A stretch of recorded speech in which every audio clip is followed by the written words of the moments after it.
Thank you. Thank you very much, Comrade Speaker. Comrade Speaker, because of time, I will get right into the presentation.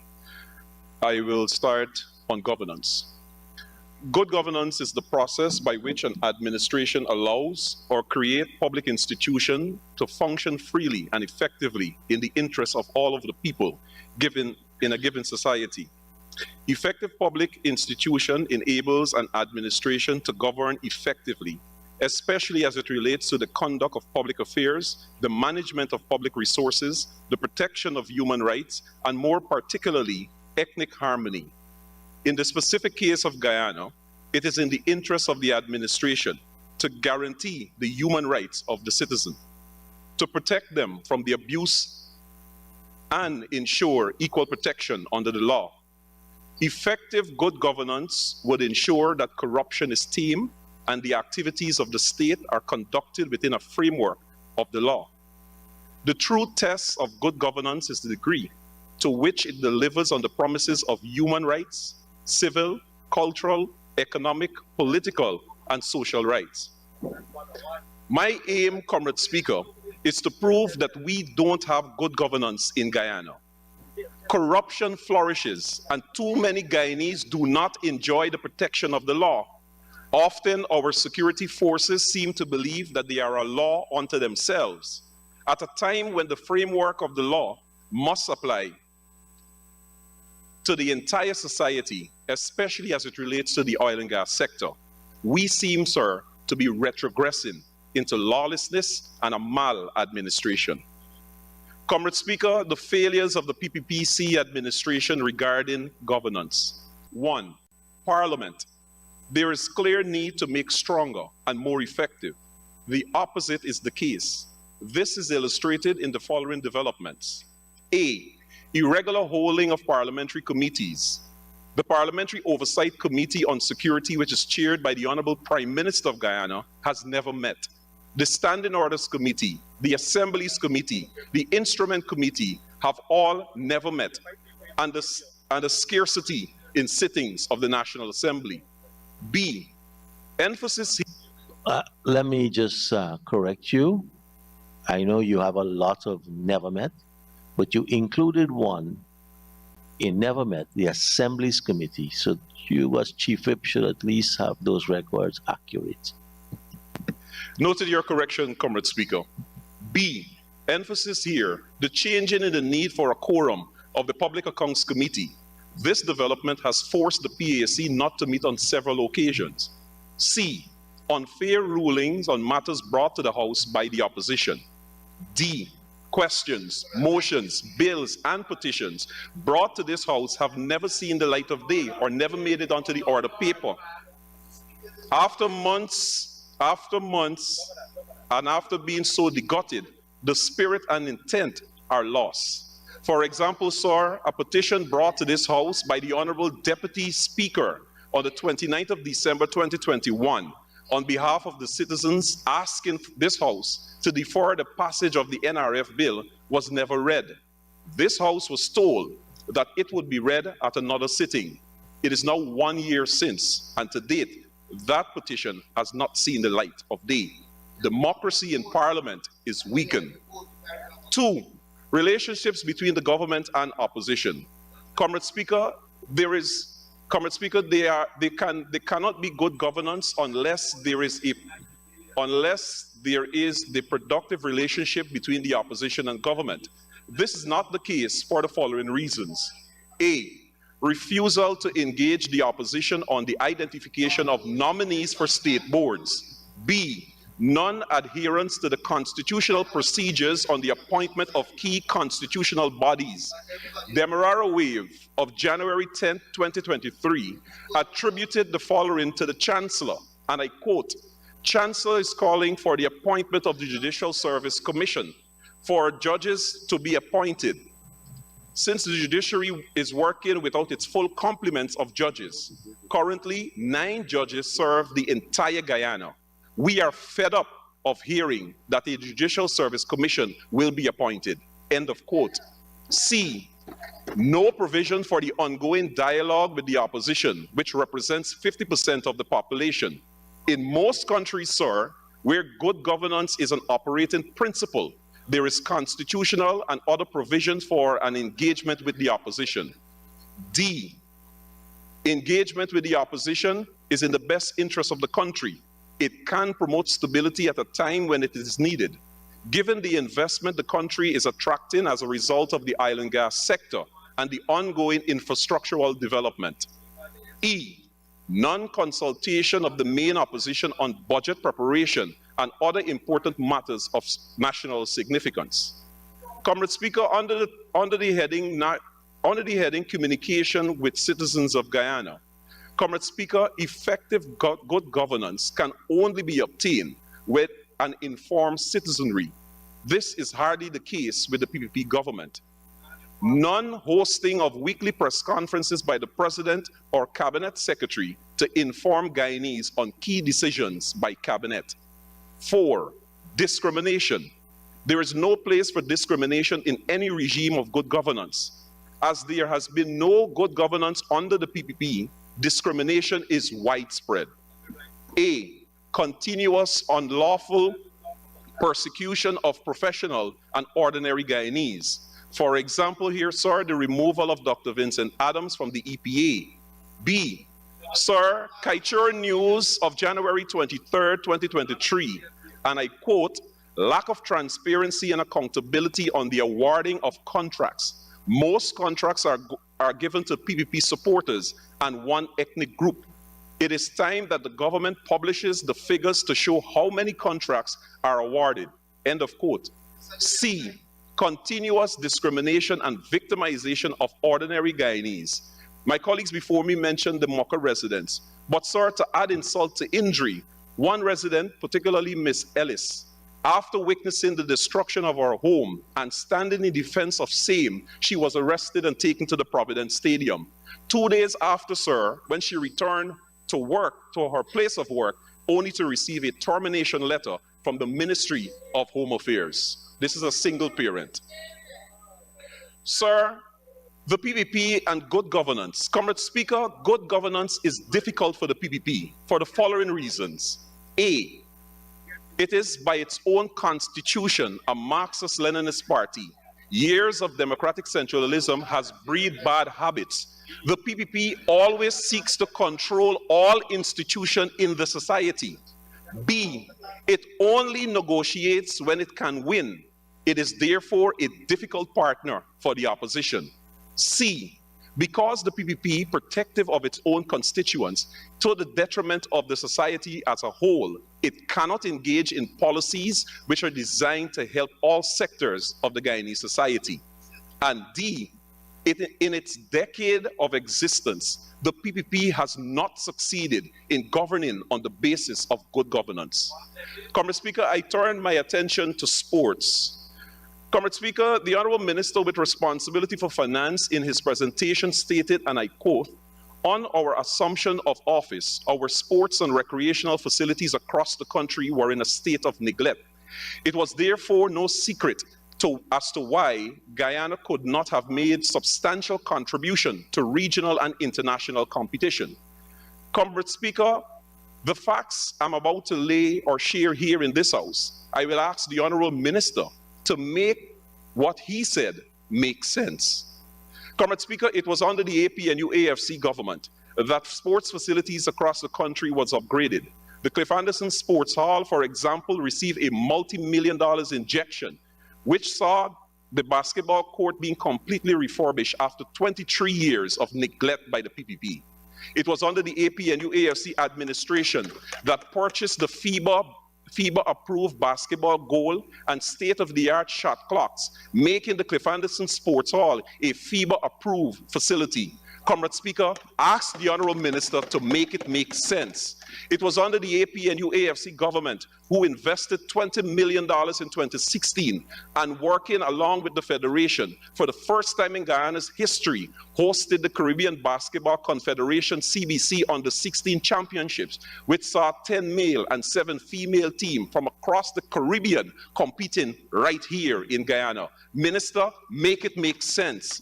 Mr. Speaker, in 2018, it was the APNU AFC government that purchased to the tune US $160,000 or 32 million Guyana dollar the replay screen at the Providence Stadium. This made it possible for Guyana to now host any T20 and 50 overs international games at the National Stadium, with real-time replay for spectators and officials alike. In that same year, sir, Guyana hosted for the first time in the country's history the ICC 2018 Women's T20 World Cup. Also, sir, it was under the coalition government that cricketers participated and won the Under-19 regional tournament on multiple occasions, while the senior men team continued their dominance in the senior regional cricket tournament. Minister, make it make sense. Comrade Speaker, I was taken aback when the Honorable Minister stated, and I quote, "Sports and recreational facilities across the country were in a state of neglect." Sir, it was under the APNU AFC government in which the Light It Up project started, where for the first time in Guyana's history, more than 30 community grounds and basketball courts received lights, which allow for the athletes to train beyond sunset. Those noteworthy to mention, sir, are in the Upper Mazaruni, in Region 7. Communities like Camarang, Jawala, Raramadang, and Kako were all lit. In Letem, Region 9, it was the National Sports Commission who partnered with the municipality, and all of the grounds in the municipality were also lit. Minister, make it make sense. Comrade Speaker, it was under the APNU AFC government in which the Community Ground Enhancement Fund was increased from a paltry $1 million for ground to $2, $3, $5, $7, $10, and $14 million respectively. This amount was allocated to ensure that those spaces were properly fenced and playing surfaces became playable to avoid injury. Take, for example, sir, the number 53 Community Center in Region 6, where for the first time the residents and athletes alike had access to a fully fenced ground, washroom facility, lights, etc. Others are the Paradise Ballfield, Cotton Tree, and Bath Community Center grounds in Region 5. Comrade Speaker, asked the Honorable Minister to make it make sense. It was under the APNU AFC government that the National Sports Commission commenced and every year after hosted the Janet Jagan Memorial Games, in which schools across Region 3 and 4 competed in games at the National Gymnasium. Minister, make it make sense. The National Sports Commission also hosted the Archachong, Desmond Height, Forbes Burnham, and every year fully supported the Dr. Chedi Jagan cycling race in New Amsterdam with cash donation and other forms of support. Minister, make it make sense. It was the APNU AFC government who partnered with Hockey, Squash, Table Tennis Association, which allowed them to successfully host their respective international tournament right here. It was the coalition government, sir, who made it possible for the squash court to be upgraded, which allowed Guyana to host the Caribbean Area Squash Association tournament, which was funded from funds from the government of Guyana in 2017. Sir, I must mention, in 2016, Guyana hosted the Caribbean Junior Table Tennis Tournament. And also, sir, in 2019, Guyana hosted the Caribbean Senior Tournament, which saw 11 countries participating in that tournament right here in Guyana. It was the coalition government who purchased equipment, gave the much needed financial support to all the association that catapult their work. Minister, make it make sense. Recognizing the accomplishment and supporting the aspiration of those athletes who formally placed Guyana on the world stage, such as Miss Allian Pompey, who won gold at the Commonwealth 2002 in Manchester and silver in New Delhi in 2010. The National Sports Commission sponsored the Allian Pompey International Invitational Track and Field Meet. The inaugural meet saw 50 athletes from across the globe vying for top spots in 17 track and field events. The meet was sanctioned by the IAAF, now World Athletics, the international governing body for the sport. This meant, sir, that all results were used as qualifiers for regional competition, world championships, and even the Olympics for the first time in Guyana's history. Minister, make it make sense. Comrade Speaker, because the coalition government recognizing the value and importance of supporting persons living with disability, the inaugural Special Needs Sports was held, which saw for the first time students with special needs competing in a number of disciplines. As the years went on, the numbers of participants and school grew, requiring the event to be spread over a 3-day period and at multiple locations, including the Leonora Track and Field. Honorable Chief Whip, at this time we require an extension. Mr. Speaker, I rise to ask that the Honorable Chief Whip be given 5 minutes to conclude this presentation. Thank you, Honorable Member Mr. Patterson. Honorable Chief Whip, you have 5 minutes to conclude. Thank you, Comrade Speaker. The National Gymnasium, Colgreen Pool, this was the first in Guyana's history. Comrade Speaker, because of the National Sports Commission advocacy, Guyana Para-Olympic Committee was given recognition by the International Para Committee. This was the first for Guyanese with a disability and in the areas of sports development, which enabled them to compete internationally. And sir, competed they did. With all of the necessary funding from the NSC, in 2015, athletes with a disability participated in the Special Olympic World Games in Los Angeles and the Special Olympic World Summer Games in the United Arab Emirates in 2019, for the first time in Guyana's history. Minister, make it make sense. It was the same coalition government in 2015, for the first time in Guyana's history, supported the Guyana Blind Cricket Association's participation in regional blind cricket tournament in St. Lucia. Sir, it is important to note that in 2018, 5 blind Guyanese cricketers were afforded the opportunity to represent the West Indies blind cricket team and all performed exceptionally well. Comrade Speaker, ask the minister to make it make sense. Comrade Speaker, I can go on and on to list the many achievements by the AP and UAFC government, but time will not permit me. Time will not permit me. But what is important to note, sir, is that all of this was done without funding from the oil and gas sector. What is even more noteworthy, sir, is that even with all of the resources the current administration has, some federations and associations are saying the same thing, that it was better under the AP and UAFC. Sir, just last October, all of us in this house read in shock the letter by Guyanese Olympian boxer Kevin Alikok detailing the lack of support for our international athletes representing Guyana, ultimately having a negative impact on our athletes' performance. You ask yourself the question, but how is this possible in the PPP oil-rich economy? Minister, make that make sense. Comrade Speaker, there is an allocation here for pavilion for the athletics track in Region 6 and 10. Mr. Speaker, these tracks were built by the AP and UAFC to right the historical wrong meted out to the athletes of track and field by the People's Progressive Party Civic, who constructed the Leonora Track and Field in Leonora, knowing full well that the bulk of the athletes come from Regions 4 and 10. Minister, make that make sense. Comrade Speaker, 3 years on of the PPP and 4 budgets almost amounting to $2 trillion. And to date, this country does not have a national sports policy. Minister, make that make sense. Sir, I would like to thank the staff of the Ministry of Finance.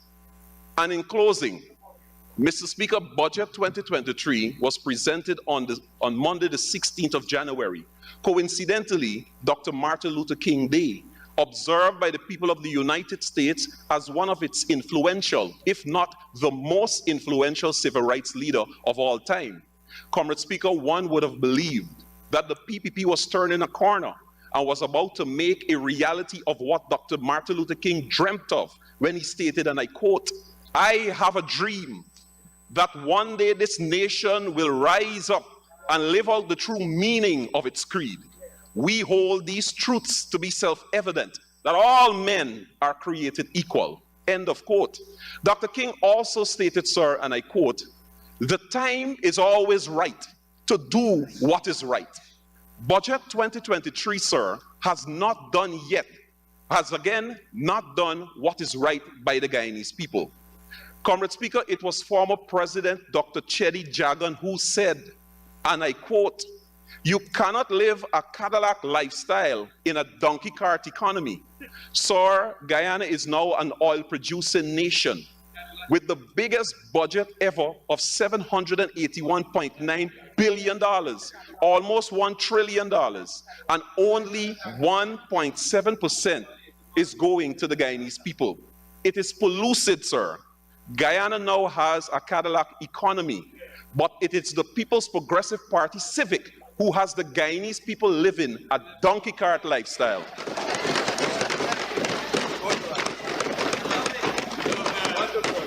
Comrade Speaker, as a result of what I've articulated above, the theme of this budget, improving lives today, building prosperity for tomorrow, just like the One Guyana mantra, sir, they will remain but a fleeting illusion to be pursued, but never obtained. I thank you.